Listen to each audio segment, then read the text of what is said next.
Vou chamar o próximo painel e aí vou perfilar todo mundo e deixar para a Ana aqui tocar. Então, vou chamar primeiro a Ana Rita Barros Cohen, que é CEO da Sustainable Kitchens. Aqui, uma salva de palmas. A Ana que ajudou a gente nessa organização e vai fazer todo o debate. Tudo bom? Obrigada. Por favor, acho que melhor ficar por aqui. Chamar o Rafael Botura, diretor administrativo do restaurante Badbeck e também responsável pelos restaurantes verdes. Quem quiser, a gente... Uma salva de palmas. A gente tem uma entrevista lá no YouTube da Alfa FM, tá? Então, quem quiser lá também pode vir. Vou chamar aqui o Vinícius Rojo, do Go Mama ESG Catering. Obrigado. A Roberta Rapuano, CEO do local. Obrigado, Roberta. E a Mônica Boava. Isso, Mônica. Mônica Boava, presidente da Sociedade Vegetariana do Brasil, a SVB, que a gente sempre coloca como referência em muitas coisas. Obrigado, Mônica. Uma salva de palmas. Pessoal, fica à vontade agora. Podem sentar aqui. À vontade. Ana, o microfone é seu.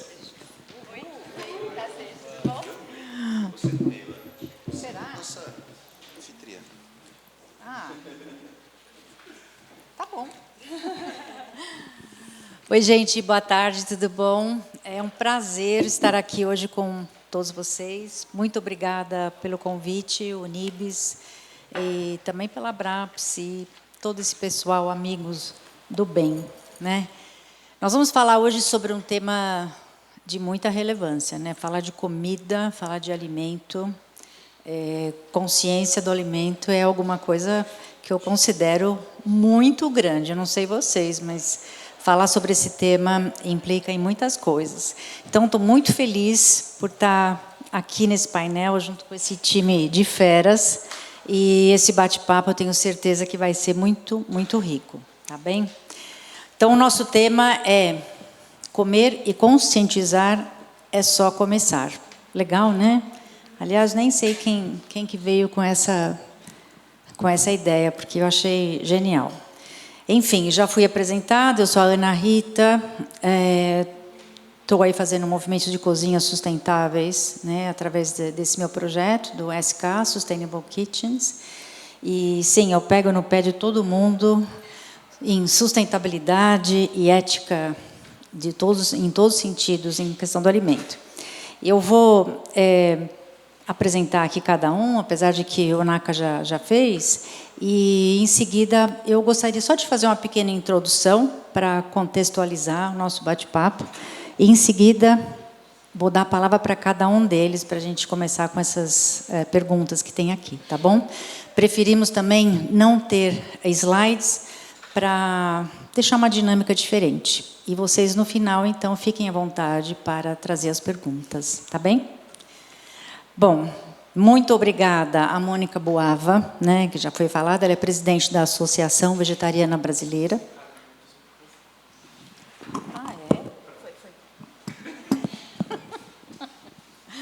Ai, meu Deus. Que mais? A Roberta Rapuano, que tem um projeto maravilhoso, que é a do local, né? O Vinícius Rojo, da Rojo Gastronomia, e da Go Mama, Refeições Saudáveis, ou ESG, não é? E o Rafael Botura, que é o diretor administrativo dos restaurantes Badbeck, certo?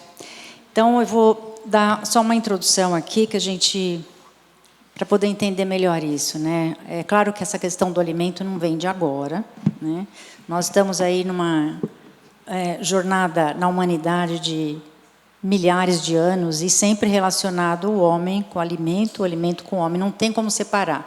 A gente come, a gente respira, a gente toma água. Sem esses três elementos, não existe uma vivência aqui no nosso planeta, ou como ser humano, certo? Então, eu captei isso aqui, achei bem bacaninha trazer para vocês, que é o seguinte, né? A gente já passou por inúmeras eras e revoluções, né? A primeira delas, a gente pode considerar 70 mil anos atrás, a era da Revolução Cognitiva, depois passamos fast forward ali, passamos pela Revolução Agrícola, 12 mil anos atrás, certo? E depois, mais um fast forward, e nós viemos então para o século XIX, Revolução Industrial, que foi bastante intensa para nós todos também. E aí adentramos o século XX com essa revolução, a era da ciência, então revolução científica e revolução tecnológica. E cá estamos no século XXI, né, tentando voltar atrás de tantas coisas, tantas pisadas de bolas que a gente fez durante todo esse tempo, esquecendo da nossa conexão natural com o alimento, com a natureza, com os ciclos e tudo mais, né? E nesse século aqui, 21, estamos aqui na era da revolução da sustentabilidade, da regeneração. Muito bem.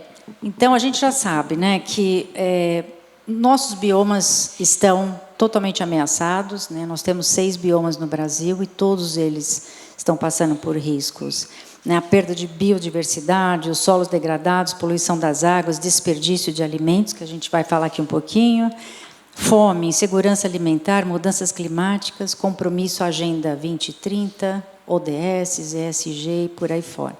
É claro que, nesse momento, a gente já compreendeu que o que comemos muda o mundo. É simples assim. Né? Está muito relacionado a tudo isso. Mudanças climáticas e o jeito que a gente come, o que a gente consome, tem a ver com tudo isso. Então, eu gostaria de agora chamar cada um deles e eles vão se apresentar, dizer o que eles fazem e depois a gente continua com as perguntas, tá bem? Vou começar com a Mônica. Mônica, obrigada. Oi. Obrigada pelo convite, Ana. Boa tarde, todo mundo. Bom, eu sou... E aí eu vi que tem, né, donos de restaurantes, e aí eu posso até usar aqui 2 chapéus, porque eu também tenho um restaurante vegano, então acho que a gente vai poder somar aí nessa conversa. Então, eu sou presidente da Sociedade Vegetariana Brasileira e o nosso principal papel é mostrar os benefícios da alimentação baseada em plantas, né? Principalmente na questão da sustentabilidade. Então, se a gente quer falar de ODS, se a gente quer falar contra o desperdício de alimentos, a gente tem que ir na base. E a base é a alimentação. Então, hoje, com 8 bilhões de pessoas, e a gente em breve chegaremos em 10 bilhões, não dá para a gente viver do jeito que a gente está vivendo, do jeito que a gente está comendo, do jeito que nós aqui, pessoas privilegiadas, estão comendo, né? Então, a gente não tem planeta para isso. Então, nosso principal papel dentro da SVB é mostrar que é possível, que é delicioso, que é nutritivo, que é acessível. Então, eu estou aqui para a gente poder conversar um pouco mais sobre esse tema e fazer esse convite para vocês, que pelo menos praticarem a segunda sem carne. Começar com esse passo, que é muito simples, é um convite muito amistoso, que está na palma da mão de todo mundo, que é trocar pelo menos uma vez por semana a proteína animal pela proteína vegetal. Concordo, e quem me conhece sabe que eu prego muito a segunda sem carne. Vamos lá. Agora, a Roberta. Oi, gente, boa tarde. Eu gosto de começar falando que eu sou agrônoma de formação e de coração. Então, desde muito cedo, ele me propus a trabalhar com alimentação por outros caminhos. E o que eu brinco também é que tudo que eu fiz quando eu fui agrônoma mesmo foi não trabalhar com comida, né? Então, para ver como que é o foco do que é plantado no campo, que não é para alimentação humana. Então, minha carreira foi num caminho de startups e de impacto social, até chegar na do Local, que convergiu tudo isso. E a do Local é uma empresa que conecta a comida, o alimento da agricultura familiar e orgânica com a produção social, né, mão de obra social dos bonitos do chefe aprendiz. Tem um pessoal ali do chefe. E a gente entrega essa comida em formato de gastronomia vegetal. Né? E aí a do Local nasce como um delivery, B2C, a gente vendendo uma marmitinha por vez, e a gente vai para o mundo dos eventos, especialmente os corporativos, principalmente numa questão de voz, de alcance e de corresponsabilização pela pauta. A do local, né, ser um buffet que vende comida vegana não é fácil, né, num mar de um monte de buffets incríveis, gostosos. Esse daqui é um deles, sou fã. A gente pegou essa pauta difícil aí, né, de vender eventos veganos em grandes corporações.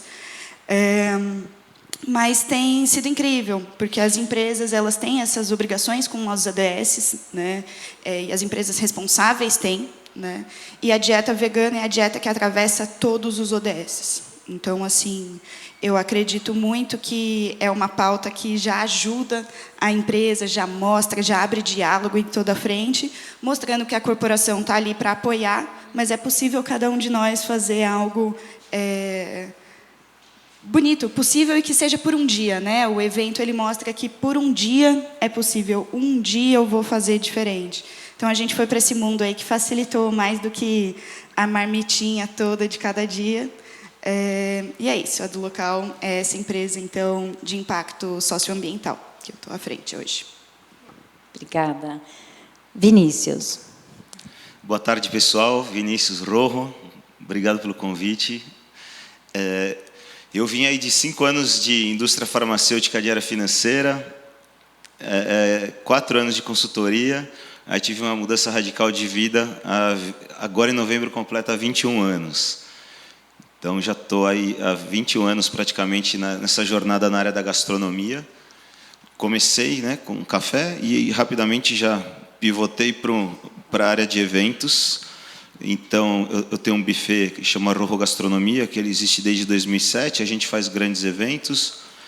E quando a empresa completou ali 10 anos, né, a gente começou a alavancar bastante depois da Copa do Mundo de 2014, que a gente fez a área de mais alto padrão, lá, Arena Corinthians e Maracanã. Aí, quando a empresa fez 10 anos, eu falei, poxa, eu não estou tão feliz, né? Tipo, eu realizei tudo. Aí fui ver que eu já tinha realizado tudo que eu já tinha planejado, só que eu tinha feito o meu planejamento para 10 anos. Eu falei, poxa, né? E trabalhando, né? Vivendo, fazendo sonho para os outros, o que é maravilhoso, né? Fazer grandes eventos.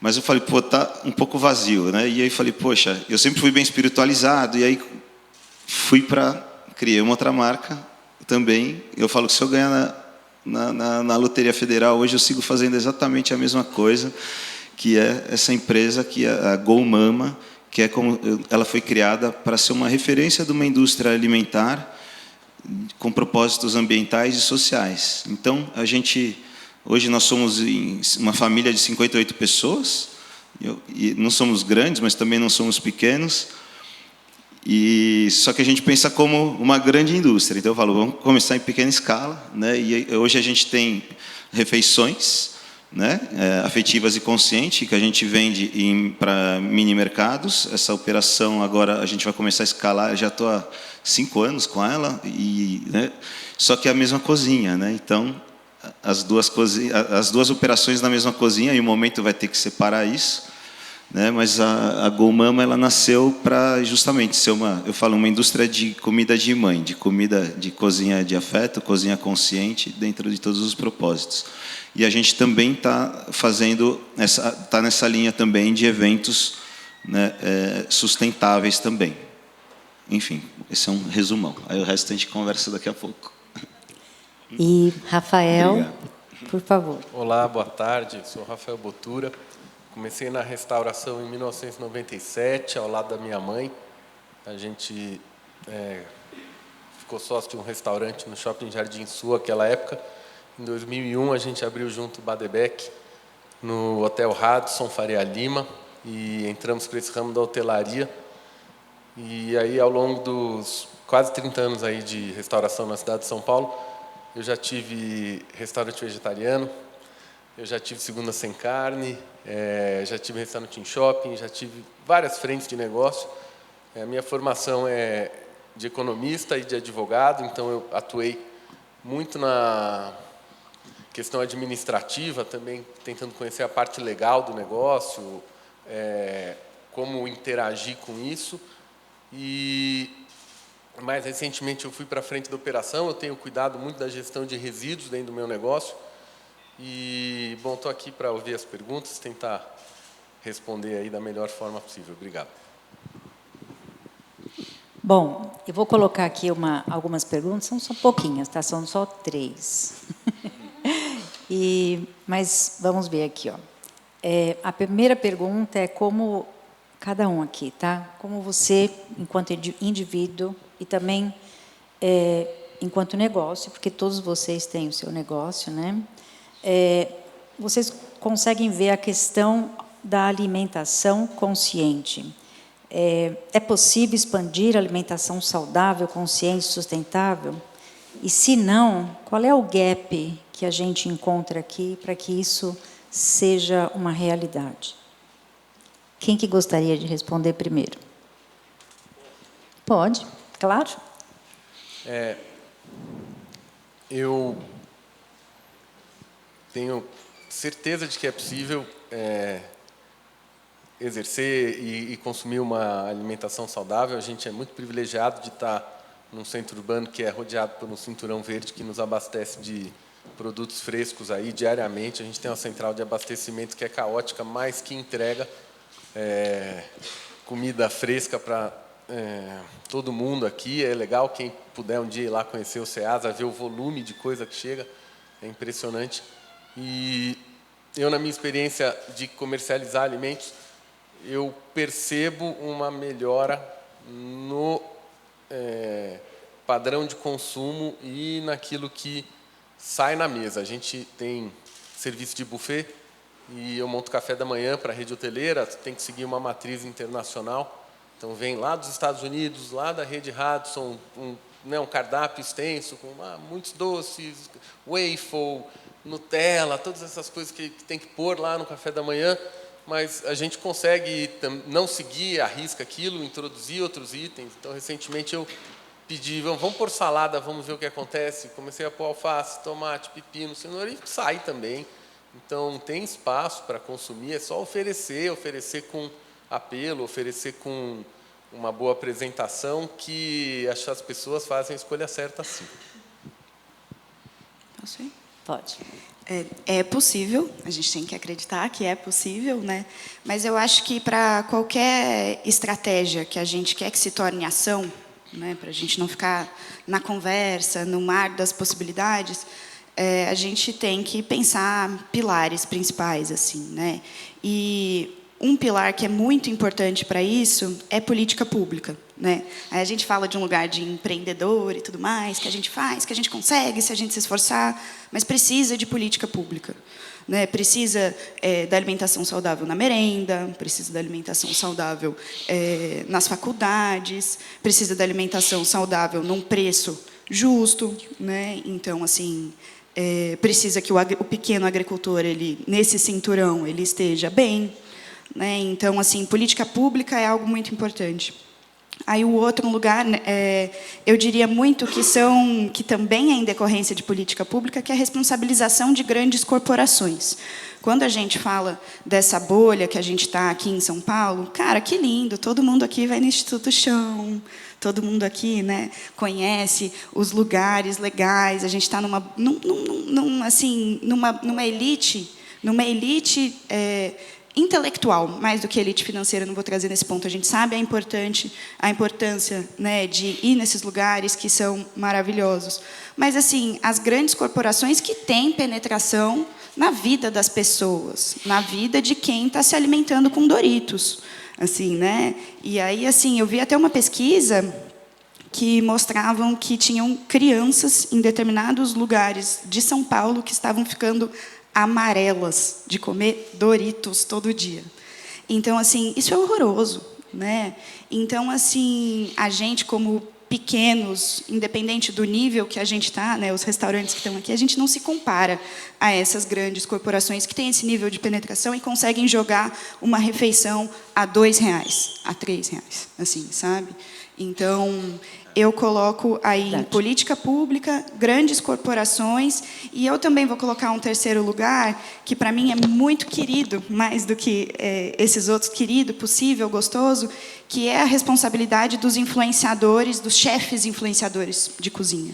Né? Quando a gente vai lá, liga a Netflix, vê Chef's Table, nossa, que lindo isso. Aquelas pessoas, no Brasil também tem isso. A gente tem, assim, chefes que inventaram coisas maravilhosas, a chefes que destruíram populações locais com as suas ideias. É de jirico, né? Mas, assim, eu coloco nesse ponto de que é realmente usar a sua influência, porque, sim, nasce num espaço, às vezes, de elite, mas da ideia de um sonhador que vai lá e consegue levar essa influência a vários meios, assim. Então, vou colocar esses 3 pilares, são muitos para se apoiar, para não ficar tão pesado, mas esses me vêm à cabeça aí. São pilares importantíssimos, especialmente a política pública, e graças a Deus nós estamos caminhando, né? A cesta básica hoje, ela já tem um conteúdo muito melhor, bem mais saudável, e graças a Deus, né? Muito bacana. É um desafio, né? Mas eu acredito, sim, que está tendo uma mudança, uma percepção. Né? Nós estamos ali nas mesmas prateleiras, né? Nos mercadinhos, também do lado da lasanha transgênica, custando o dobro do preço. Né? Então, é um desafio. E eu apostando nisso já há 5 anos, né? Eu vim o caminho contrário, né? Eu vim de eventos, estou migrando em refeições, né? A Roberta também, né? Estava em refeições, né? E tá se fortalecendo em eventos, e muito bacana o trabalho que você está fazendo. A gente está ali, por isso, por que não tem, né, pequenas empresas fazendo essas refeições? Porque realmente as margens são muito apertadas, você concorre com as empresas grandes. Né? Mas eu acredito, sim, que exista um caminho. A gente fez essa semana um evento que a gente mostrou as 2 diferenças de conceito, né? Rojo Gastronomia e Go Mama. E aí, né, quando fala Rojo Gastronomia, é mais sofisticação, personalização. E aí é muito importante separar, porque assim... Eu não tenho falado muito nas redes sociais isso, a parte de desperdício da Rojo Gastronomia, porque é um outro. A noiva que está lá, ela não quer. Ela fala, não, eu quero meu casamento, eu quero que tenha desperdício mesmo. Então, é uma situação até de momento, às vezes. E quando estava apresentando para as agências de eventos o conceito da Go Mama, falando, né, que são alimentos predominantemente vegetarianos, veganos, né, menos carne animal, né, então a atenção das pessoas realmente, até para os eventos, né, corporativos, a Roberta pode falar isso também, que ela também está muito atuante nos eventos corporativos, está, sim, fazendo uma diferença. As grandes empresas estão olhando para isso. Mas ainda o departamento de compras ainda não olha. Porque chega na hora que você manda a proposta para fazer um evento, que você fala, eu vou compensar carbono, eu vou plantar árvore, eu vou fazer toda a sua gestão de resíduos, no final, ali na planilha, ele quer mostrar o resultado financeiro para o chefe dele. Então, eu acho que ainda existe uma distância grande dos comitês, do board das empresas, para o departamento de compras, porque no final o cara quer mostrar o resultado financeiro da área dele, mas não o impacto ambiental. Eu acho que aí a gente tem que atuar. E quando eu perco essas concorrências, eu falo mesmo para o cara de compras, mas obviamente com educação, né? Mas eu tenho pontuado, sim. Então eu venho aqui almoçar para conhecer nossa cozinha sustentável, então eu tenho ido aos poucos. É que eu acho que é aquela frase, né? Todo mundo quer mudança, mas não quer mudar. Sim. Né? Então, assim, quando você precisa fazer a mudança, que é o complicado. E aí tem pesquisa que mostra que para as pessoas conseguirem mudar, são 3 passos, né? Na verdade, é um triângulo, que é o preço, que é a conveniência. Então, assim, temos, né? Você falou do Instituto Shell e tal. Mas se a gente tivesse mais orgânicos em todos os supermercados, né? Então essa questão da conveniência e a questão do sabor, né? Então, assim, de ser gostoso, das pessoas, o acessível, ele tem a questão financeira, mas ele também tem aquela questão do aquilo que é conhecido, né? Então, por exemplo, falando de alimentação escolar, a gente trabalha muito na SVB com alimentação escolar. Então, ao longo desses 15 anos de Segunda Sem Carne, são mais de 530 milhões de refeições nas escolas públicas com proteína vegetal, e a gente vê o quão complexo é, porque as crianças, por mais que seja acessível no sentido, é de graça que está ali, é nutritivo, mas as crianças não têm conhecimento daquilo. Então, gera uma barreira muito grande. Então, acho que o nosso exercício é pensar como a gente vai deixar ter mais distribuição, né, desses serviços e desses produtos, como a gente vai fazer para esse preço, que aí entra a política pública, para a gente ser competitivo, porque é mais caro, né? Então, assim, se a gente pensar em escalar, é mais caro, e empreender no Brasil, somos muito guerreiros, parabéns para todos que empreendem no Brasil, e a gente fazer com que, desde criança, desde as escolas, a gente tenha o arroz integral, que a gente tenha 3 frutas por dia, não sei se vocês sabem, mas nas escolas públicas, 2 a 3 frutas por semana. Então, como é que a gente vai querer adultos saudáveis, adultos que escolham por uma alimentação mais rica, se na escola se come no máximo, né, o arroz, o feijão e ali a mistura? Então, enfim, é muita coisa que a gente precisa fazer, mas sempre pensando em preço, na conveniência e no sabor. Mesmo que... sabe, muitas vezes as pessoas me perguntam assim, mas é preciso colocar, olha, isso aqui é vegano, isso aqui é vegetariano? E eu digo, não precisa. Você simplesmente pensa assim, uma alimentação à base de plantas, 60%, 70% na alimentação, é um ganho, acabou. Né? Então, você não precisa ficar rotulando também, e isso, às vezes, pode afastar as pessoas, pode assustar as pessoas, porque...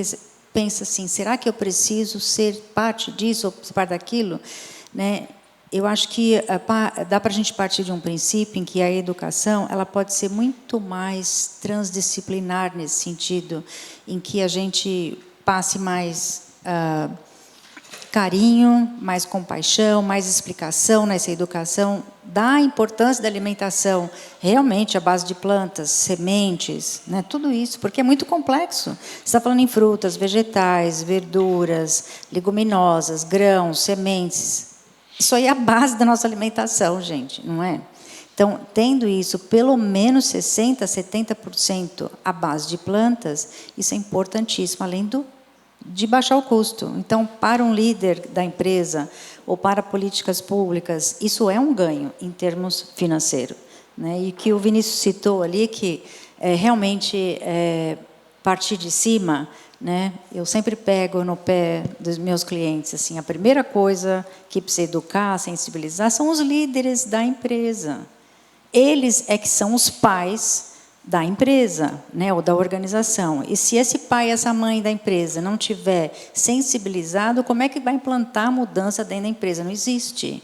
Porque esse tipo de mudança, por exemplo, sustentabilidade, trazer ESG, trazer todo esse pensamento mais sistêmico, mais holístico para dentro da empresa, se ele lá não estiver trabalhando também o seu autoconhecimento, estiver trabalhando o seu conhecimento, buscando esse tipo de pesquisa, buscando essa amplitude de conhecimento, ele não consegue alcançar esse tipo de mudança dentro da própria empresa. Então, líderes, que são líderes, né, realmente eles precisam ser servidores a princípio e depois organizar. Então, está aqui a líder, né, que é servidora, um líder que é servidor, outra líder servidora, líder servidor, porque estão preocupados em fazer a mudança e ensinar a várias mãos para dentro da empresa. E com a alimentação é especialmente importante esse tipo de atitude. Então, para mudar, como é que faz as compras? Quem que está dentro lá? Quem é a pessoa escolhida que está determinando o que vai comprar em alimento dentro de uma empresa, especialmente em cozinhas profissionais ou qualquer empresa que esteja lidando com refeição? Essa pessoa precisa estar muito conscientizada do que ela está fazendo. De onde é? São produtores locais? São produtores orgânicos? Essa alimentação está vindo de um solo que está bem cuidado? Que práticas são essas? Tem práticas sustentáveis? Podemos... Enfim, tudo isso é importante, né, para que a alimentação saudável chegue, no caso de empresas. A mesma coisa, acredito, que em políticas públicas, né, nas escolas, precisa ter todo esse conhecimento. Bom, e daí eu chego numa coisa... Claro. Política pública. O maior índice de reclamação que o Departamento de Merenda Escolar, né, o Departamento de Alimentação Escolar, recebeu foi quando tirou a salsicha.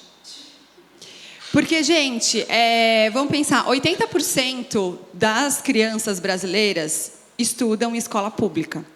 Então, a gente está falando de classe C, D e E, que para as mães, os pais dessas crianças, o que importa é a criança comer. Então, você vai na porta de uma escola pública, a mãe não pergunta, o que você aprendeu na aula de álgebra? Não, pergunta, você comeu? Né? Então, o que você comeu? Então, a alimentação escolar ela tem que ter esse papel de segurança alimentar. E se a gente pensa num Brasil, né, num plano de país, a gente tem que falar sobre alimentação escolar. Então, quando tirou a salsicha, que, meu Deus, como, né, reclamar, tá ali, é como se estivesse dando cigarro para as crianças, mas é porque é aquilo que a criança come. Então, a mãe que trabalha... Então, como é que a gente vai fazer para reduzir o trabalho doméstico dessas mães? Né, que a gente está falando aí de 5 milhões de crianças que, neste momento, não tem nem o nome do pai na carteira, né, no RG. E que aí a mãe pega 2 horas de transporte público e aí ela tem que desembalar menos e descascar mais. Ela não quer. Ela quer simplesmente abrir qualquer coisa, dar para a criança comer e... Né? E nada, é respirar para ter que lavar roupa. É mais ou menos isso. Então, assim, a gente precisa entender como, né, pensando em alimentação saudável e tal, como a gente vai fazer para reduzir o trabalho dessas mulheres, como a gente vai fazer para que a alimentação saudável seja algo específico. Então, por exemplo, Bom Prato, né? Termos mais restaurantes populares e que funcionem à noite, que tenham ali dentro dos metrôs, dos principais pontos, né, de ônibus, de terminais de ônibus, enfim, a gente precisa fazer com que as pessoas tenham mais acesso, né, a essa alimentação e que as mães assim, realmente trabalhem menos em casa, porque senão vai abrir Cheetos. Nem é Cheetos, né? Fofura, fofucha, sei lá. Doritos é muito caro. Doritos. É verdade. E a gente vai falar um pouquinho de desperdício de alimento, mas primeiro eu gostaria de perguntar o que vocês acham sustentabilidade e lucratividade. Você quer levantar?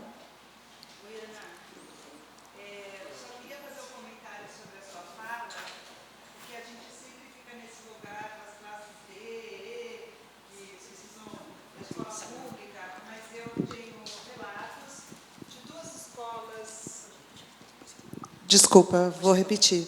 Só para pontuar que a gente fica nessa coisa das classes C, D e E, escola pública e vida difícil, né? Mas a gente também tem os relatos de pelo menos 2 escolas da elite paulistana mais rica do Brasil, famílias mais ricas da América Latina, que os seus filhos estão tendo acesso a uma nutrição equilibrada, rica, na escola todos os dias, e tem a reclamação de que porque não tem um pouco de porcaria na hora do lanche. Então, não é privilégio, é hábito alimentar, né? É uma educação nossa, que eu acho que, de verdade, assim, atravessa todas as classes sociais também, né? É estatístico que na C, D e E é mais gente, mas a verdade é que a porcaria ela está institucionalizada na nossa alimentação, né? Minha irmã só dá Cheetos e macarrão para minhas sobrinhas, eu fico pé da vida. Mas é bem isso. Tem uma questão que eu vou trazer aqui sobre desperdício de alimento, de uma pesquisa incrível que eu acabei de ler na revista científica Nature. Não sei se vocês conhecem. Eu achei o máximo a pesquisa, porque traz exatamente isso que você está falando. A pesquisa diz o seguinte, né? Foi feito na Universidade de Anglia Ruskin, em Cambridge, na Inglaterra. E essa pesquisa se tornou até uma ciência do conhecimento. Olha só. E a pesquisa diz o seguinte, que o pensamento consciente na redução de perdas domésticas bastam 6 semanas para mudar, para realmente acontecer uma transformação. E aí eles foram fazer a pesquisa em casas, né, só na parte doméstica. E eles notaram que a mudança de hábito alimentar, ela acontece com muita dificuldade, porque o alimento está muito atrelado às nossas emoções, aos nossos sentimentos. Então, por exemplo, cozinhar para a família, para amigos e fazer um banquete faz parte do bem-estar. Ela não está preocupada. Ninguém, na verdade, a pesquisa diz o seguinte: ninguém desperdiça alimento por sacanagem ou por mal, sabe, por querer fazer. É simplesmente uma questão de hábito, porque a gente quer transbordar essa felicidade com os familiares, com os amigos, né? Depois diz o seguinte: na geladeira, você vai num restaurante e sobrou um pouquinho do alimento, aí por você se sente mal, você leva para casa. Aí fica na geladeira um tempão, estragou e você não sabe o que faz, joga fora. Né? Por quê? Porque a gente não tem essa cultura também de requentar ou reaproveitar, né? Que a gente não fala reaproveitar, se fala aproveitar essa alimentação, porque não está na nossa cultura. A gente acha, se sente mal em fazer aquilo. Eu preciso fazer alguma coisa fresquinha. Meu Deus, sobrou. Mas também a gente não pensa que dá para passar para uma outra pessoa isso, né? Então, ela levanta várias coisas. Por exemplo, ajudante que tem em casa, muitas vezes a pessoa tem vergonha de ensinar para essa secretária, para essa ajudante que está em casa, né, a cozinheira, e ensinar para ela: olha, não pode desperdiçar, porque isso e aquilo. E aí ela deixa acontecer, vai ter desperdício? Vai ter desperdício. E ela fica quieta com aquilo porque faz parte do hábito dela. E essa mudança de hábito, tanto considerando a alimentação saudável, quanto o que a gente está desperdiçando, quanto pensar na insegurança alimentar, na fome, tudo isso é uma questão realmente de hábito, né? E eu achei muito interessante essa pesquisa. Eles deram nome para... Como é que é? Consciente... Bom, enfim, eles deram o nome dessa nome, psicologia do desperdício. Esse é o nome da pesquisa, que é bem interessante. Bom, o que vocês acham da sustentabilidade e lucratividade? Elas podem caminhar juntas? Podem, sim, devem, né? Mas aí eu acho que eu vou, talvez, para um lugar meio utópico, mas se elas precisam, vou colocar assim, porque hoje assim, os bancos com lucros bilionários, né? Quem está vencendo continua vencendo, né? Tem as filósofas, as meninas, o de cima sobe e o de baixo desce. A gente conhece isso faz tempo, né? Então, cara, quando você já tem um nível de dinheiro, você já está conseguindo remunerar seu acionista, você já está conseguindo pagar seus funcionários, você está com seus planos de crescimento, aí você quer fazer da sustentabilidade mais um motor de dinheiro?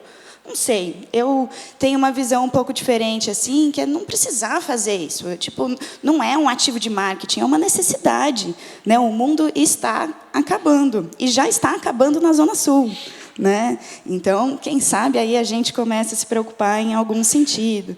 Então, eu acho que tem que andar junto. Por exemplo, a do local é um negócio que acredita em sustentabilidade financeira da mesma maneira que acredita nas outras sustentabilidades caminhando junto, mas porque a gente é pequeno e porque a gente é idealista, e talvez a gente seja pequeno porque a gente é idealista, aí a gente começa a fazer essas conjecturas aqui, né? Ficar pensando.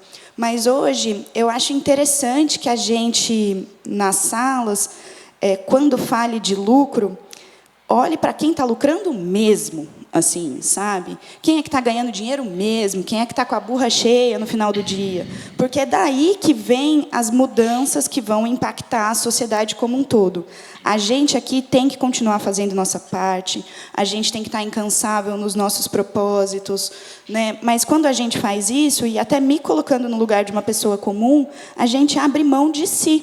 A gente sofre. A gente, como empreendedor ou como pessoa consciente, a gente sofre, a gente renuncia, a gente fica com vontade de tal coisa e não faz. Ou porque não tem uma alternativa legal, ou às vezes até porque não tem dinheiro para bancar, porque não é fácil ganhar dinheiro fazendo a coisa certa, né?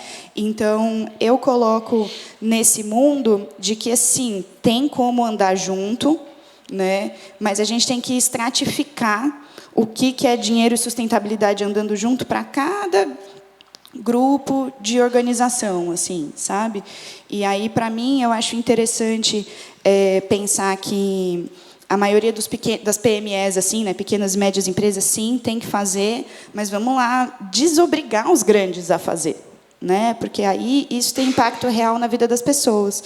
E aí, colocando mais uma colocação, até colocando uma colocação é ótimo, mas é o que a gente coloca, né? Colocações. Então, tá tudo bem. Aí a gente foi para o mundo dos eventos justamente para ter voz nesses espaços, para a gente influenciar junto, sabe? Porque e tem muita gente que fala mal, às vezes, da gente fazer eventos com corporações que têm nomes grandes, nomes que já fizeram coisas muito erradas. Mas, cara, a partir do momento que esse cara muda, a sociedade muda junto com ele. Então, assim, talvez essa seja a minha vibe aqui, estou meio repetitiva no fim das grandes corporações, mas esse é, no fim, um cansaço do empreender, talvez, sendo pequenininha e ter que, né, pedra ali, né? A gente empurra a pedra, o trabalho de Sísifo ali, né? Empurra a pedra, ela volta na nossa cabeça, sabe? Então eu queria que os grandes com os guindastes deles nos ajudassem, sabe? Eu acho que é isso. Você falou, né, de sustentabilidade. Eu me atrasei um pouco para chegar aqui, que eu estava numa reunião montando uma pauta que a gente tem numa reunião segunda-feira com um banco gigante que a gente está trabalhando, a gente agora ganhou a conta deles, a gente está fazendo atendimento diário. E na minha pauta, ela está justamente, o primeiro item é a questão do desperdício. E porque eu quero levar para eles, eu quero mudar a forma que eles trabalham. Começando pela garrafinha plástica que eles têm lá. Pô, usa uma São Lourenço de vidro. Entendeu? Não vai fazer diferença no balanço do banco no final do ano. Então, só que é aquilo lá, o cara de compras compra a de plástico, que é 20 centavos lá, mais barata do que a de vidro. Então, esse é um dos assuntos. Desperdício também. A gente tem que trabalhar almoço empratado. Ontem tiveram 12 eventos lá. Aí eu tenho que levar a proteína, tenho que levar a carne e o peixe, só que acontece tudo em cima da hora. Eu não tenho tempo de tirar o pedido antes. Então, o que acontece? Aquilo acaba não sendo desperdiçado efetivamente, porque ele acaba gerando uma sobra limpa. Então, assim, do que sobra, do desperdício, boa parte acaba sendo consumido pela nossa equipe ali mesmo, né?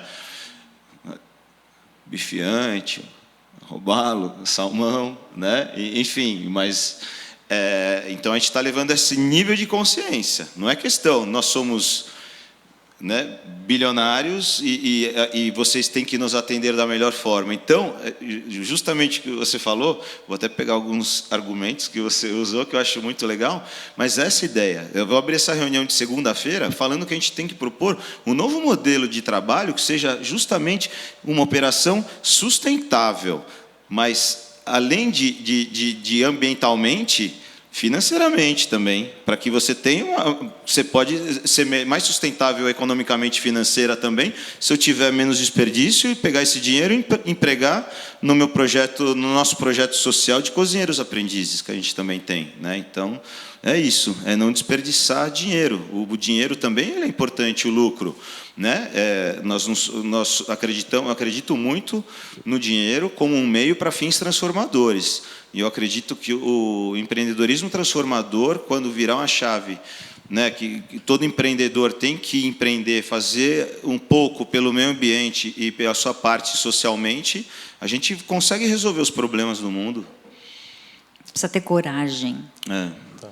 Bom, eu acho perigoso entrar em questões ideológicas, econômicas para resolver problemas tão simples. Então, você tratar de sistema financeiro, tratar de grandes bancos, tratar de tributação e falar, bom, a solução vai vir do Estado. Eu sou de uma classe econômica, os donos de restaurante, eu participo de um sindicato que não pode ouvir falar do poder público querendo trazer mais uma regra. Você tem que ter quantas placas na parede do teu restaurante? 80. Não dá nem para pôr tua marca mais. Você precisa... não pode servir foie gras, agora pode. Tem que dar água de graça, mas a Sabesp não dá água de graça para o restaurante, mas eu tenho que dar para o cliente. Por que isso tem que partir do poder público? Eu sou a favor. No meu restaurante, a água filtrada está inclusa no preço, ela não é gratuita. Está para o cliente que vai lá e consome. Então, assim, aonde é que dá para tirar resultado? Eu acho que dá para tirar resultado de práticas sustentáveis sem entrar muito nessas questões macroeconômicas que estão muito distantes da gente. Você tem lá, vivemos na democracia, você pode exercer seu voto, tem eleição agora, cada um, né, dá a sua opinião, ok, tem as suas associações de classe e tudo mais, mas o que dá para fazer no dia a dia? Além disso, é importante, tá? Se você acredita que é importante pegar, tributar o lucro dos bancos, que é gigantesco, e a distribuição de dividendo não é tributada, vamos embora, sabe? Vamos ter essa discussão, ela está acontecendo agora. Pegar o dinheiro do dividendo do banco e colocar em sustentabilidade, perfeito. Né? Se a sociedade quiser, o Congresso estiver a favor disso, que bom, né? Temos um Congresso que está avançando nessas pautas, seria excelente. Mas, fora isso, o que dá para fazer? Eu vou falar da minha experiência. Então, água filtrada. Deu resultado? Deu.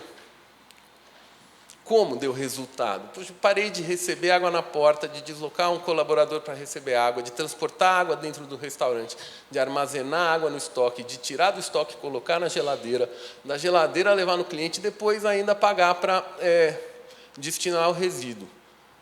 O que mais? A pesagem do lixo, né? Fazer a volumetria do que você está gerando todo dia no teu negócio. Dá resultado? Dá, independente dos demais. Posso pensar em outros exemplos aqui, eu trabalhei junto com a Ana Rita, tem uma série de coisas, cada negócio tem as suas particularidades e é dali que você vai, com bastante cuidado nas métricas, achando práticas sustentáveis que dão resultado, mas eu acredito que sim, existem práticas viáveis, independente de qualquer outra circunstância. Eu estou vendo o tempo aqui, podemos abrir para perguntas? Fiquem à vontade.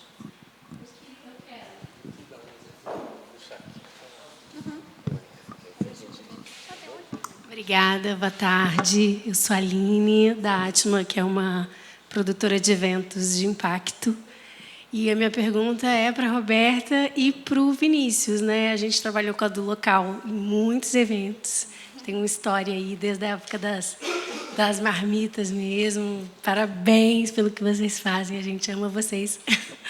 E a pergunta é a seguinte: como que tem sido a resposta das empresas em relação aos orçamentos, a essa parte financeira? Como tem sido essa aceitação? A gente sabe que é um desafio, né, ainda, trabalhar com uma dieta vegetariana, porque tem milhares de questões que envolvem, né, entregar esse produto orgânico, mais saudável.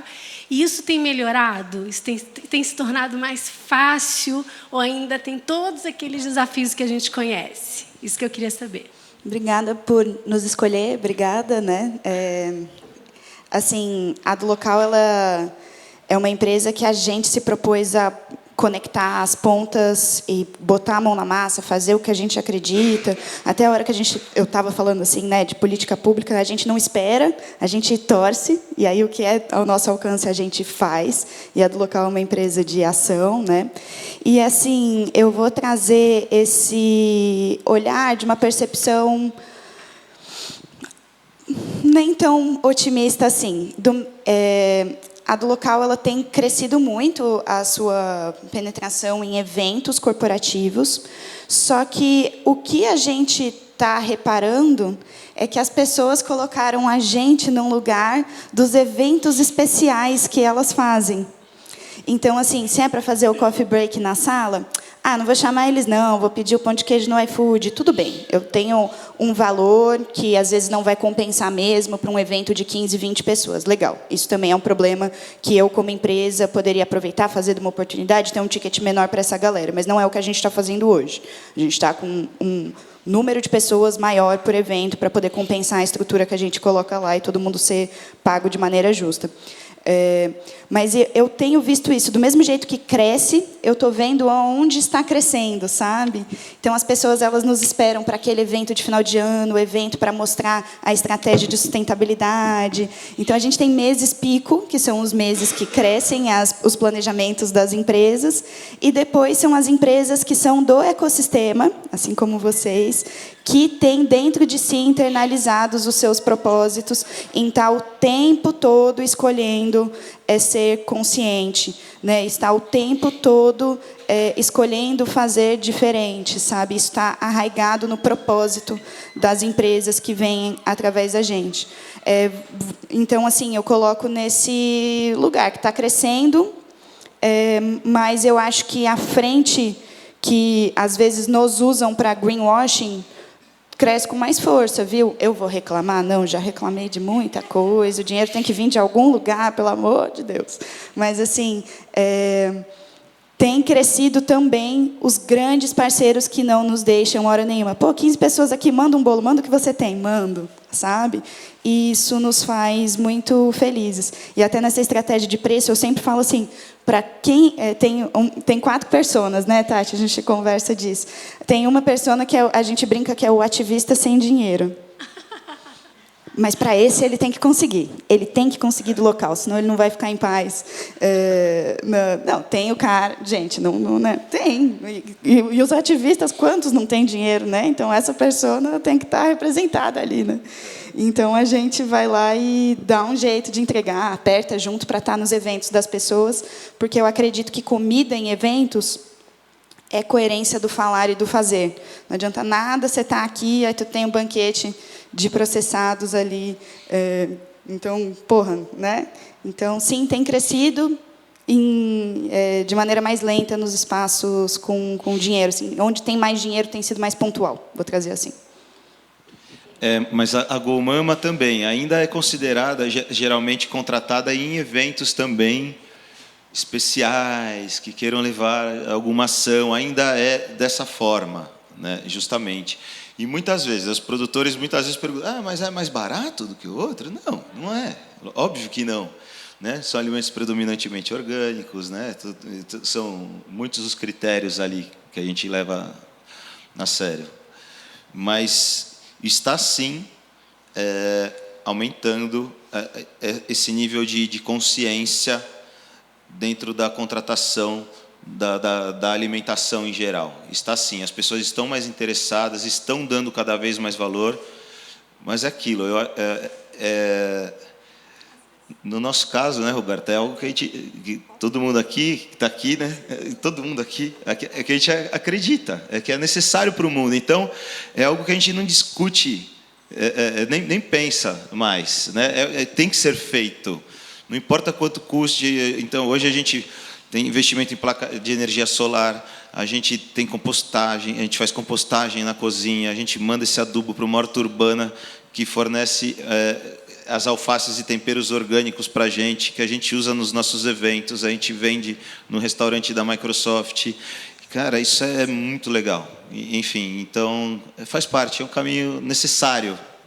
Não é marketing, é necessário. E assim, eu falo para todo mundo, portas abertas, vem aqui que eu conto tudo o que a gente está fazendo. Só que se for fazer lá fora, faça sério. Contrate a Ana Rita para fazer uma governança séria para você. Não vai colocar um copinho compostável e falar que é sustentável, entendeu? Que é muito além disso. Eu demorei quase 5 anos para começar a falar do que a gente está fazendo, que eu estava esperando os impactos, de fato, de tudo, e fechar todo esse ciclo, né? Valeu a pena. Isso, com certeza. Olá, me chamo Silvia Estela. Hoje eu estou aqui com a equipe mais sustentável, que são os meus amigos. E ontem eu estava lendo até sobre o caso da Eleven Madison Park, do Daniel Ham, não sei se vocês, provavelmente vocês já sabem. Mas a minha pergunta hoje é mais para a Mônica. Eu ia te perguntar, Mônica, como que nós, jovens, hoje em dia, podemos participar mais dentro da sustentabilidade, só que dentro do governo, atuando mesmo como jovens na política? Se filiando a algum partido. Assim, na política não tem espaço vazio. Não tem. Então, a gente precisa ocupar. Não sei se você sabe, mas eu fui candidata a deputada federal 2 anos atrás. E é um lugar, assim, que não é confortável. Não é confortável para a gente. É um lugar feito para se manter o que está lá.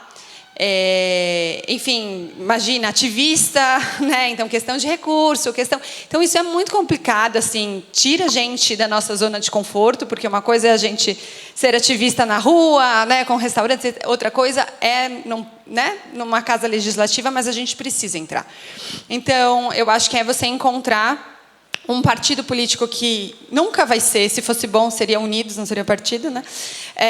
Mas encontrar um partido que, de alguma forma, case com alguns dos seus ideais, não vai ser perfeito, nenhum partido é, e ali dentro você comece a ocupar qualquer partido, pode ter certeza, qualquer partido que você escolher, você vai encontrar muita porta aberta, porque hoje a política está velha, assim, no sentido de ideais, as mesmas pessoas, então precisa dessa renovação. Então, esse é a gente pode conversar depois mais sobre isso, mas acho que é importante, domingo vai ter eleições, né? Ir ali, votar, isso também, e começar a pensar e juntar os grupos para poder ir de gabinete em gabinete. Qual é propor, né, algum projeto de lei, conversar com eles, porque é chato, né?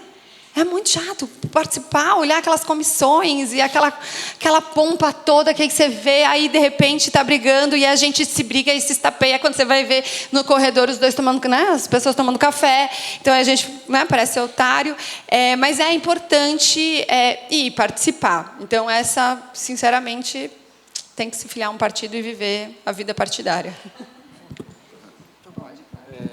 Além da vida partidária, ela falou um negócio que é super importante, que é de gabinete em gabinete. Tá? As câmaras elas são abertas e você pode, sim, acionar as assessorias legislativas de cada um dos vereadores, deputados. E, claro, ir a Brasília é mais difícil, mas aqui na Câmara Municipal e na Assembleia Legislativa não é tanto. Então, tenha essa disponibilidade, tenha essa disposição. Eu já fiz bastante, imagino que você também já tenha feito, cada um dentro da sua esfera de interesse. Acho que é a maneira mais rápida e fácil. E também a política partidária não tem como fugir dela. Posso só complementar sobre esse assunto ainda? Uma interação aqui de complementação. Só para complementar, eu sou do Instituto Pacto contra a Fome. Então, desculpa, nossa missão está até 2030 nenhum brasileiro com fome, não passando fome, e até 2040 todos bem alimentados. E aí, só complementando, acho que a política é um caminho, o Pacto ele trabalha muito com a advocacy, mas a organização social, né, a organização da sociedade civil organizada, também consegue pautar e levar para a política questões de sustentabilidade e combate à fome. Então, também acho que, até como restaurantes, né, como bufês, como se organizam também para terem forças para pautarem juntos essas questões. Então, acredito na política, mas acredito também numa sociedade civil bem organizada. É só isso. Obrigado. Eu vou colocar um outro ponto também, né? A gente está falando também de espaços do empreender, né? Eu acho que o empreender também é uma saída difícil, porém, se você tem uma boa ideia, tem gente aberta no mundo para receber essas propostas em torno de sustentabilidade do planeta e sustentabilidade das pessoas e o cuidado com o social. Hoje em dia você vê, né, mesmo que os clientes talvez ainda tenham um receio, tem muitos fundos, especialmente os europeus, eles já estão mais à frente nesse sentido, dispostos ali a investir em boas ideias, né? Então, assim, o caminho político é um dos caminhos. Tem vários caminhos, né, no fim do dia, para você expressar a sua indignação, porque a gente tem que estar indignado, né? Então, assim, precisa querer. Aí tem esse universo. Eu falo que o meu eu tentei no caminho do empreender. Não é fácil, inclusive a gente precisa de ajuda do público para conseguir empreender melhor, mas mantenha a chama acesa. E se lá não der certo nos partidos, vá para outro lugar, só não vá para o status quo, não, senão a máquina moe, né? Tenta continuar, e está nova, tem que seguir com boas ideias de mudança. Gente, desculpa, eu de novo. Eu sou a Marisa, sou do Madame Aubergine Food Lab. E desde que a gente está aqui num painel de restauradores, né, queria ver com vocês se vocês acham que a realidade do IVA, a partir de 2027, é um novo entrave para a comida saudável, né? Se vocês estão já se preparando para as dores que isso vai trazer, se vocês estão enxergando oportunidades, sei lá, encurtamento de cadeia nos seus negócios, né? Eu tenho pensado bastante nisso, assim, lá vem mais um tsunami, né? Queria saber como vocês estão vislumbrando essa nova realidade. Sem dúvida. Nós estamos ainda nesse momento da retomada pós-pandemia, com o benefício de PERSE dentro de eventos, que está fazendo total diferença para a gente, né? Porque só que a gente sabe que isso a qualquer momento pode ser que acabe. Quando bater o teto lá de 16 bilhões, né, provavelmente até o ano que vem aí vão antecipar. E realmente, eu andei fazendo conta, inclusive essa semana, né? Poxa, a gente pagava antes em torno de, no presumido 17,94 de imposto. Agora a gente está pagando 5. Né? Então, eu coloco aí mais de 10%, aí 12%, só que isso vai aumentar ainda mais agora, né? Vai ser na casa dos 20%, vai superar 25% para a gente. Então, aí eu falo, caramba, todas essas ações que a gente tem feito, investir em reflorestamento, o projeto de capacitação, né? Enfim, tudo que são referente realmente a investimentos do meio ambiente, né, que você fala, são necessários para o mundo, né, mas realmente, aí eu olho e falo, caramba, e aí, como que eu vou falar? Todo esse meu discurso que eu estou falando que é necessário para o mundo, isso me preocupa. Vou ter que fazer em menor escala? Eu não vou parar de fazer, mas provavelmente a gente tenha que fazer em menor escala. Da nossa parte de eventos, eu sei que a Abrafestas está tentando conversar para negociar alguma coisa ali, de impostos, né? Na Abrazel também, no turismo, eu sei que também estão envolvidos também. Mas é uma carga tributária que realmente, com 27 não daria para a gente sobreviver hoje, dentro de todos os custos que a gente tem, porque a mão de obra hoje também, para você manter uma mão de obra e pagar um valor justo, qualificado, com plano de saúde, com todos os encargos tributários, e ainda tem passivo trabalhista, porque de vez em quando acontecem ações trabalhistas ou algumas surpresas, o empreendedor brasileiro é raçudo, e a gente não vê o retorno, né, de tudo que do que a gente paga. A gente não vê na saúde, não vê em absolutamente nada. Inclusive, a gente foi acelerado por o projeto da Prefeitura de São Paulo, ali pelo Green Sampa, estava ali no Hub de Sustentabilidade, entrou para a gente concorrer também para um evento, a gente tudo bonitinho, fazendo toda a governança, era um evento internacional de sustentabilidade, ia vir gente do mundo inteiro. Eu falei, beleza, aí, só que acontece também, a mesma coisa. Eu falei, a Prefeitura vai me ajudar, não vai nada. Foi para a licitação, ganhou quem estava com o menor preço, eu fui lá no dia do evento, foi um desastre. Não tinha gestão de resíduos, não tinha compensação de carbono, não tinha nada, nem qualidade na comida. Mas é isso, eu acho que é importante a gente ter essa preocupação. Eu acho que a gente precisava ter núcleo mais forte de sustentabilidade porque também é muito grande a Prefeitura de São Paulo, o governo federal, a gente não sabe direito com quem conversa. Eu acho que, né, tem o Observatório da Gastronomia, se a gente conseguir, por exemplo, montar um núcleo forte de sustentabilidade que tenha uma voz ativa, junto ao Congresso, inclusive, pô, em vez de eu pagar 27% de imposto de renda, me deixa pagar 10%, 17%, me dá aqui que eu vou fazer capacitação de cozinheiros aprendizes, eu vou plantar árvore, a gente vai fazer gestão de resíduos, a gente vai fazer tudo o que precisa, a gente vai multiplicar conhecimento, enfim. Vai Tá comprar aqui, ó, mais dos produtores orgânicos locais. mais produtos, exatamente. Tá, sim, eu já milito nessa área há bastante tempo, já fui diretor de diversas associações. Eu, quando me formei em Direito, fiz um trabalho sobre representação política de classes. E aí você colocou a questão, né, como ir a Brasília é difícil, como, né, mobilizar o poder público, direcionando para pequenos produtores, pequenos empresários, né, como conseguir algum benefício. O primeiro que a gente conseguiu foi o PERSE, aí vai acabar agora, né, para o setor de eventos, nem é para a sustentabilidade assim. É muito difícil enfrentar lobbies muito mais poderosos, como o de funcionalismo público, indústria automobilística, petroquímicos, né, extração de petróleo. Tem muita gente disputando esses espaços. E quando você não tem dinheiro para sacrificar, porque, como todos falaram aqui, ser um restaurante é quase como comprar um emprego. Você investe e você vai tirando aquilo que você investiu ao longo do tempo até fechar a porta. É isso que vai acontecer com quem empreende no Brasil. Então, como é que você vai sacrificar um pouco para mobilizar uma grande rede e fazer isso e, eventualmente, não sair perdendo na reforma tributária? A gente está perdendo. A resposta é dura, sabe? Eu ia falar que o painel aqui, né, ele chama Comer e Conscientizar é só começar, né? E a gente foi para um lugar de dificuldade, né, de a gente se sentir assim, poxa, tem que militar, tal.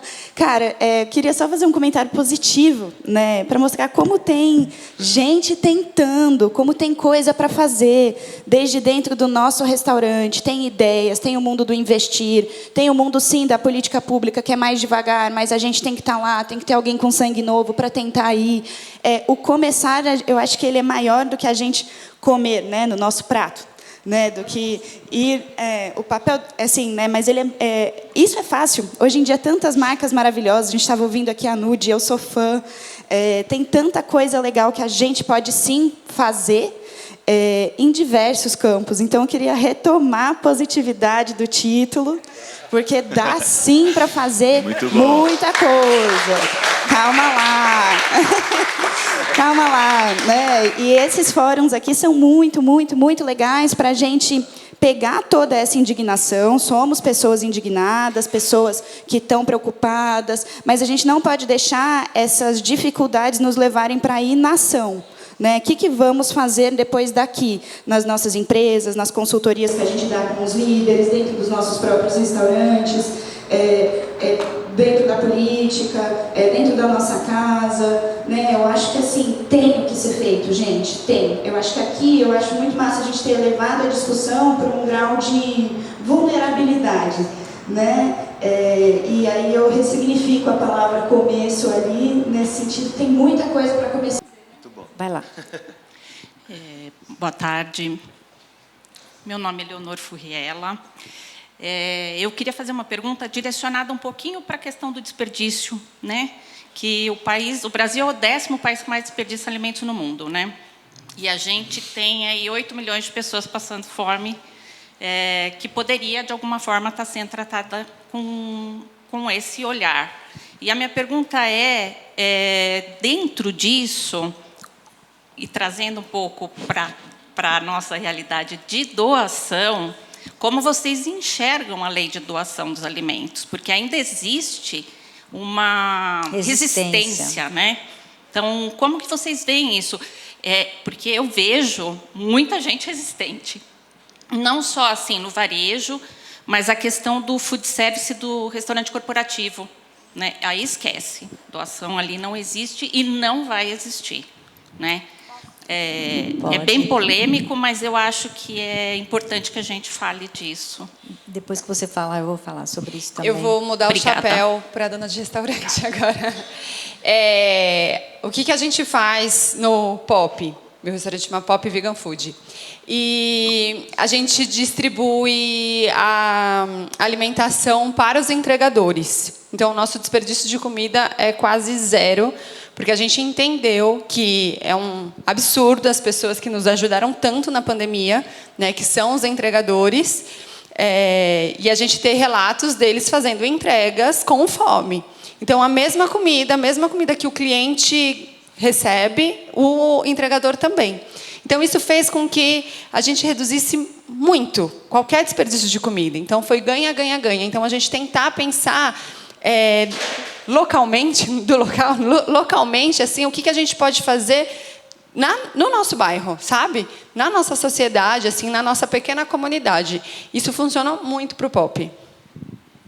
Com certeza. Eu vou continuar aqui também dizendo que, dentro do projeto Sustainable Kitchens, um dos critérios é trabalhar a doação, porque é muitíssimo importante, é lei. E as pessoas, sim, a maioria das cozinhas profissionais tem uma resistência absurda naquela fala ainda antiga que, ai meu Deus, a contaminação, vigilância sanitária. Mas esse é um outro item que é necessário coragem, né? E precisa revisar tudo isso, porque a lei está aí para ser atuada e é um ato bonito, é um ato positivo, todo mundo pode ajudar. Dentro do projeto, por exemplo, a primeira ação é dentro da empresa. Você tem os colaboradores, né? Vamos dizer que você tem lá, sei lá, serviu um buffet, ou, enfim, sobrou, a comida é boa, foi feita no mesmo dia, você tem 24 horas, certo? Então, eu sugiro o seguinte, que, nesse caso, que a empresa, por exemplo, tem algum problema, alguma resistência, ela pode começar com um termo de responsabilidade, sabe? Então, ela pode pedir para a pessoa que vai pegar, pode ser o indivíduo, pode ser uma instituição, enfim, que ele assine uma responsabilidade, que a partir do momento que saiu dali, ela tem a responsabilidade de lidar com aquilo, né? E sempre funciona de uma maneira bastante positiva, sabe? Então, precisa incentivar esse tipo de ação e esclarecer que está tudo bem, a comida foi feita, e quando é in natura ainda, não tem problema nenhum, né? E ela precisa ser repassada para aqueles que estão necessitando, com certeza, com vulnerabilidade. Mais alguma pergunta? Boa tarde, meu nome é Miguel, eu também sou da equipe Mais Sustentável que nem a Cio. Bom, é muito comum escutar que comida saudável é caro. Eu queria saber qual o maior desafio de manter o equilíbrio entre um preço acessível e um alimento de qualidade. Sim, depois é bom ouvir a Mônica, porque eles no Pop fazem isso de maneira muito legal. Um dos pilares, né, é o veganismo acessível, né? Cara, mas é muito difícil. E aí, assim, indo lá, né, a gente pode pensar que é um assunto macro, mas está batendo na nossa cara aqui agora, que é o aquecimento global. Então, os alimentos estão ficando mais caros, né, especialmente o que a gente fala de alimento fresco, né? E então, assim, reajuste toda hora, e ainda mais quando a gente se compromete, por exemplo, o caso do local, é pagar o agricultor de maneira justa. Então, a gente sofre junto com eles, assim. Então, isso tem sido muito difícil, a cadeia do pequeno, tá? Mas o que a gente tem tentado fazer é esse lugar da proposta em algumas coisas que são intangíveis. A gente, lá no nosso produto final, coloca uma experiência bem completa, uma experiência que as pessoas vão gostar muito, para que elas entendam esse pagar de coisas para poder chegar lá na cadeia e rodar o dinheiro na cadeia final, assim, sabe? Hoje a gente tem que pensar que quando a gente está vendendo um produto, a gente está compartilhando com o cliente a escolha daquele produto, né? Então, assim, na hora que a gente divide, mostra os custos, porque reduzir, claro que tem um monte de ações, né? A gente é uma cadeia curta de empresa, a gente tenta fazer as coisas assim bem sem desperdício, bem com um CMV muito correto, mas eu acho que na hora que você consegue comunicar para o cliente o aumento das coisas, talvez ele fique mais sensível a essas mudanças. E, assim, comer consciente e preço, puxa, esse é um assunto que dá assim pano para manga infinito, né? Que ao mesmo tempo você pensa, pô, vai ter a consciência no nível da comida ser ou não ser vegana, ser ou não ser orgânica, ser ou não ser local. Eu acho que tem vários aspectos aí para amarrar preço, mas no fim é conseguir fazer com que a pessoa da ponta entenda o valor do seu produto. Tá? Então, eu vou trazer desse aspecto mais dentro dessa caixinha do produto e empreender do que em outros âmbitos, assim. Mas o cliente conseguir compreender faz muita diferença nesse sentido, porque é desafiador o cenário de preço, assim. Especialmente para quem trabalha com comida, só sobe o preço da matéria-prima, assim, sabe? É bem desafiador. O que é mais caro, o açougue ou o hortifruti? Então, assim, que ela falou... Agora, eu vou vestir de novo do pop. Então, a gente trabalha lá com uma alimentação bem acessível. Então, assim, vou falar o preço. O buffet à vontade é R$17, que é realmente para tirar essa barreira, né, de que comida baseada em plantas é mais cara e tal. Porque, realmente, a gente faz comida de casa.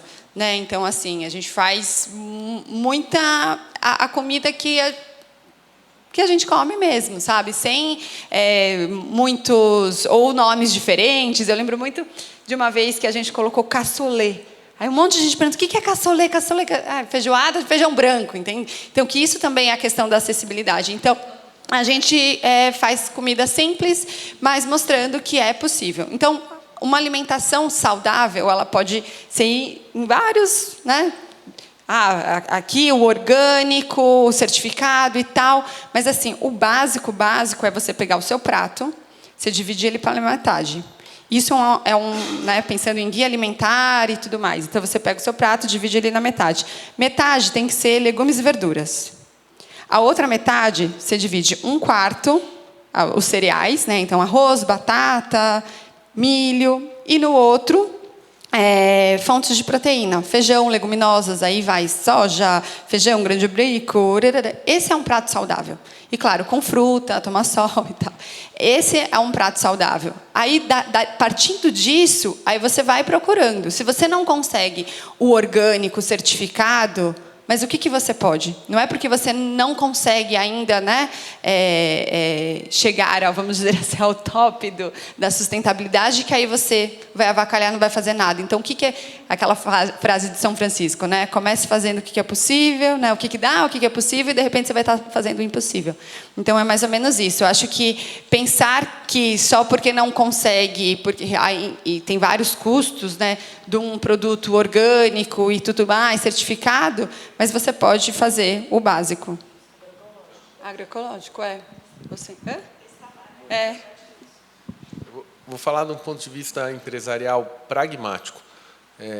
Eu acho que você tem que buscar o teu produto. Você não pode depender da logística do produtor ou de um terceiro atravessador, pior ainda.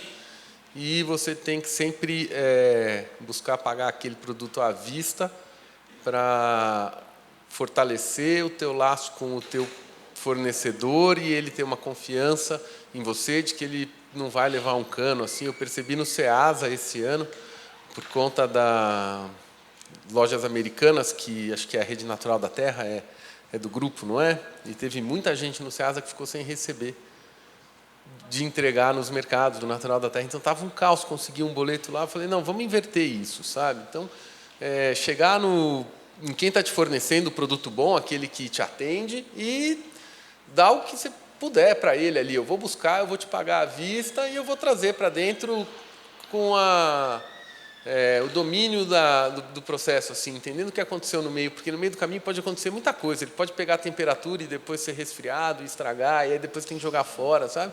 Então, tem que dominar a sua logística e, financeiramente, ser o mais responsável possível. Mais alguém? Oi, boa tarde. Meu nome é Karen, Sociedade Civil. Minha pergunta vai para a Mônica. Eu sou vegetariana há 41 anos e tentando fazer a transição para o vegano. E a minha pergunta, até linkado com o que você falou, né, de voltar para o tema, é no seguinte sentido: como a gente conseguiria, ou consegue, não sei, conscientizar mais a população com relação a toda a problemática, né, que a gente mundialmente vem sofrendo com relação à crise climática e todas as consequências. E a gente sabe que, enfim, toda a parte do agro, da pecuária, etc., é responsável por um percentual gigantesco de desmatamento.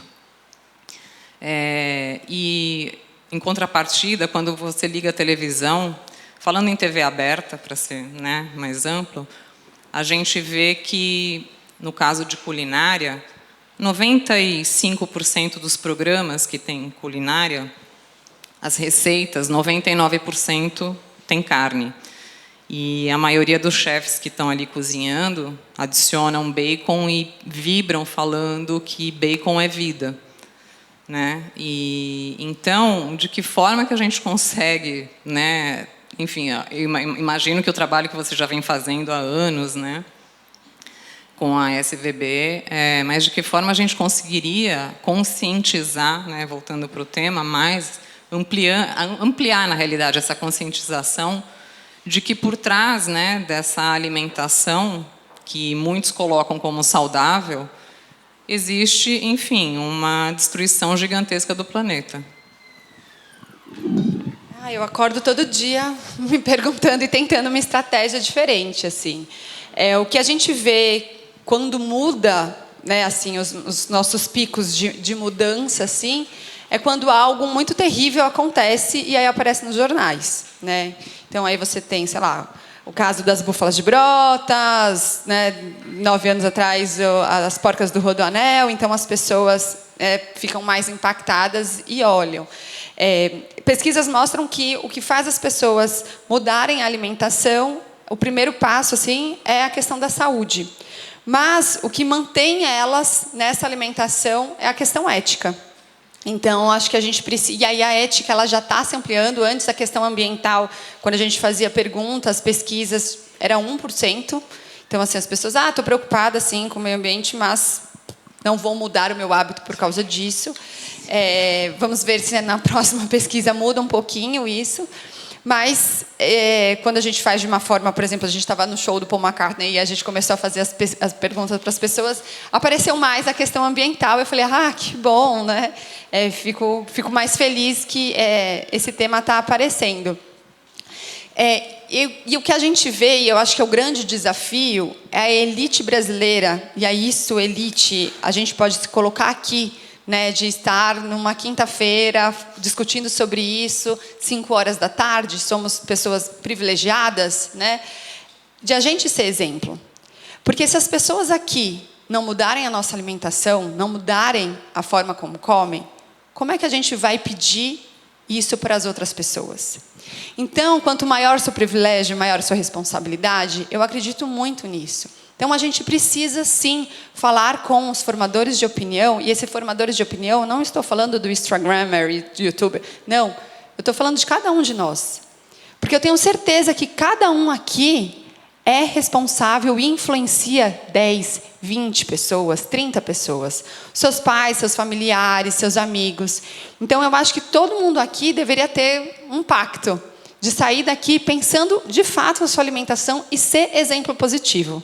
Se a gente não mudar aqui, o mundo está lascado. Com certeza.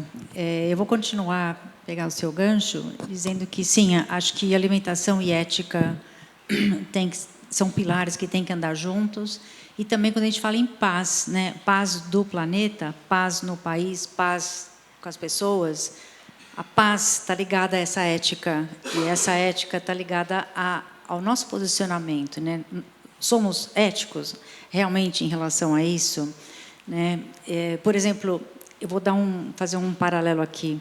Eu moro ali pertinho da Avenida Paulista. Então, vocês não sabem o que é, não sei se alguém aqui mora perto da Avenida Paulista, quando tem evento, quando fecha a Paulista, né? É sempre um desastre de barulho, disso, daquilo, uma sujeira danada que sempre está deixando para o outro. A responsabilidade é sempre do outro, né? O que fazem ali. E eu sempre que vou caminhar ou vejo isso, eu penso ali comigo, eu tenho um sonho. Se um dia a cidade de São Paulo, por exemplo, que é referência, tiver a coragem de parar a Avenida Paulista, não permitir absolutamente nenhuma sujeira, nada de que estiver extrapolando, e que todos sentarem ali, numa posição de respiração, e fizerem uma meditação, milhares de pessoas fizeram uma meditação naquele espaço, eu vou estar feliz. Sabe? Eu acho que é esse tipo de convergência, esse tipo de mudança que a gente precisa ver, é ter coragem de pensar fora da caixa. O que a gente pode fazer? Eu, por exemplo, eu tenho um pouquinho de problema com... Sabe essas campanhas? Campanha contra isso, campanha contra aquilo, campanha não sei o quê? Né? Desculpa ali, viu, amigo? Mas, por exemplo, campanha combate à fome, contra a fome. Eu acho que a gente está vibrando, fazendo uma vibe aqui contrária, em vez de eu quero saúde, eu quero paz, eu quero... Como é que eu faço para ir nessa frequência que vai positivar, que vai trazer realmente frutos para as pessoas poderem se beneficiar e estar em uma posição mais amorosas, né? Então, toda vez que a gente coloca, vou fazer alguma coisa contra o câncer, vou lutar contra não sei o quê, você já está dizendo que eu vou contra a guerra. Da mesma forma que um tratado de paz jamais pode ser assinado. Vamos combinar? Não dá para assinar um tratado de paz. Você pratica a paz, você é a paz, você é uma ética, você, né, passa isso para frente. E eu acho que isso que a Mônica falou tem tudo a ver. A gente está passando um momento crucial no planeta e a gente precisa parar um pouquinho, respirar, repensar, reorganizar essas ideias, pôr o coração junto com essa mente, a mente no coração, para a gente poder fazer diferença dentro de casa, no trabalho, como líder, como colega, como pai, como mãe, enfim. É a nossa responsabilidade. Nós todos somos corresponsáveis. A responsabilidade tem que ser compartilhada. Então, saudabilidade, sustentabilidade, tudo isso tem que ir além dessas siglazinhas que a gente está acostumado. Vamos falar de sustentabilidade, vamos falar de ESG, vamos falar... É muito mais que isso, tem que ir muito além disso. A gente tem que quebrar esses padrões, né, que foram nos ensinados e realmente fazer de uma forma de coração. Essa que é a realidade. Terminamos? Tem mais uma questão? Voltei. Eu queria perguntar fazer uma pergunta assim, mais uma provocação, né, no sentido de que a gente vive realmente uma sindemia hoje, né? Mudanças climáticas, fome, desnutrição, e tudo isso ligado aí à alimentação, né? Então, como combater, combater não, porque a Ana Rita acabou de falar para a gente usar palavras positivas, né? Mas, enfim, dentro dos supermercados. Nós entramos nos supermercados, a primeira coisa que a gente vê são os ultraprocessados, né? Os alimentos in natura, os saudáveis, eles estão sempre longe. E isso as pesquisas mostram, inclusive, que é fato nas grandes cidades ou até nas médias cidades. Então, de que forma que a gente poderia trabalhar para mudar e não combater isso? Né? Nós, aqui no dia a dia, a nossa conscientização, nós vamos em supermercados que a gente tem acesso para poder, ou né, em comprar os produtos orgânicos, enfim. Mas a gente vive também, a gente sabe também que a periferia vive numa condição de desertos alimentares. Eles não têm acesso, né? Eles comem ele prefere a salsicha, ele prefere todo outro tipo de alimentação porque ele não tem acesso a isso. Como que a gente poderia contribuir? Nós que somos privilegiados, né?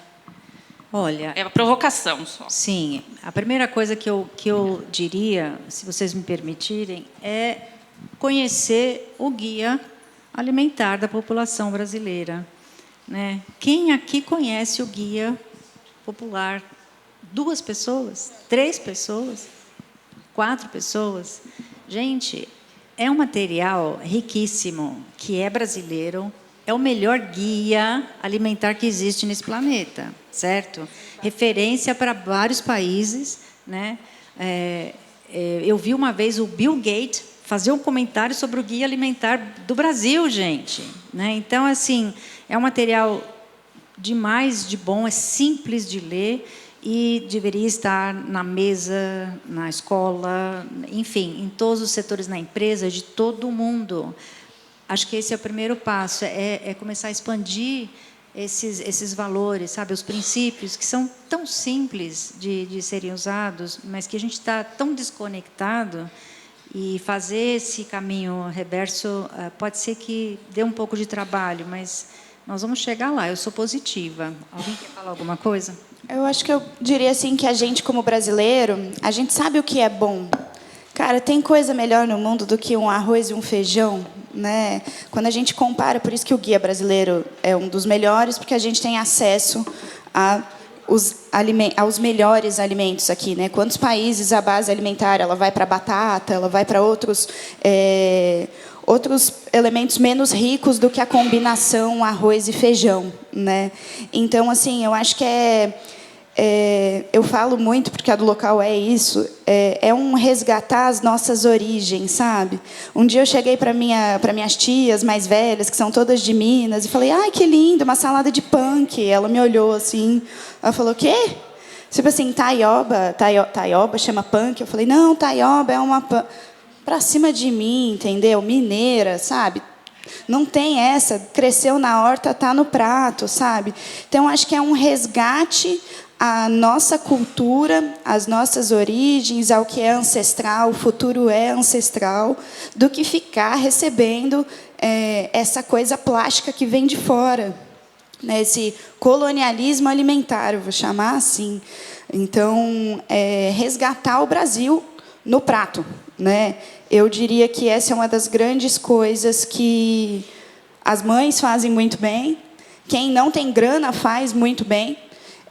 E aí a gente, como classe média alta, privilégio, né? E quanto mais privilégio, vou reforçar a frase que você disse, quanto mais privilégio, mais responsabilidade, que se deixa iludir por essas modas, assim, né? E vamos lá. Então, eu diria isso, vamos resgatar e lembrar que o futuro tem que ser ancestral, né? Não é minha, né? Essa frase, né? Krenak, viva Krenak. E olha, cozinhar mais. Acho que a gente precisa resgatar isso. Esse amor pelo cuidar do alimento que nós vamos ingerir, né? E que você vai passar para a família. Acho que é importantíssimo esse resgate. E não terceirizar a alimentação como a gente tem feito. É um perigo isso. Mais alguma pergunta? Acabou? Então, gente, muito obrigada. Foi super, super legal. Rafael, Mônica, Roberta, Vinícius, muito obrigada por vocês estarem aqui. E eu espero que vocês tenham aproveitado bastante. Obrigado, pessoal. Muito obrigado, os painelistas.